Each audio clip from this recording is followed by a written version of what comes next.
This guy knows how it feels. Hal Pennington has watched the Bengals of 1987 lose football games in the final seconds of play.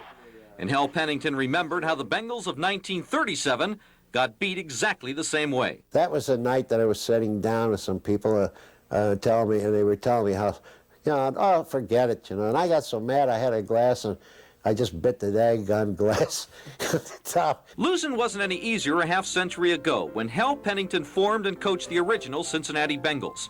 It didn't seem to be the prime time to start a pro franchise. The country was still in the grips of the Great Depression, and football was in its infancy. Newt Rockne had already established a college legend in South Bend. Papa Hallis was trying to do the same thing in Chicago for the pros. So Cincinnati became a member of the American Pro Football League, and a new language was being spoken throughout the Queen City. 42, 85, hut, 1, 2, 3, 4. Hal Pennington brought college stars from all over the country to play here, with the promise of a full-time job and $150 per game.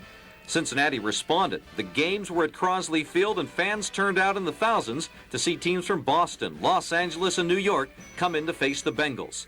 Some might have called it semi-pro, but nobody ever called it semi-tough, especially for those players who chose not to wear helmets. Actually, they had no choice because we had no helmets. It was also a time to promote the game. Harry the Horse Mattos did that, and when you had a big player to tout, you did that.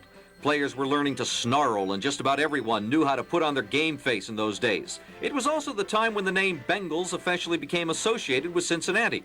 A couple of newspaper writers suggested the fans pick the name. We did, but there were such names as the Elephants. So where did the name Bengals actually come from? Try the kitchen of the Pennington household. I looked at my mother's old range she had there. And right on the range there was a picture of a big tiger, and with his teeth snarling and everything, but underneath it, it said the Bengals. And I said, Bengals? What the hell is a Bengal? And that's how it all started 50 years ago this fall.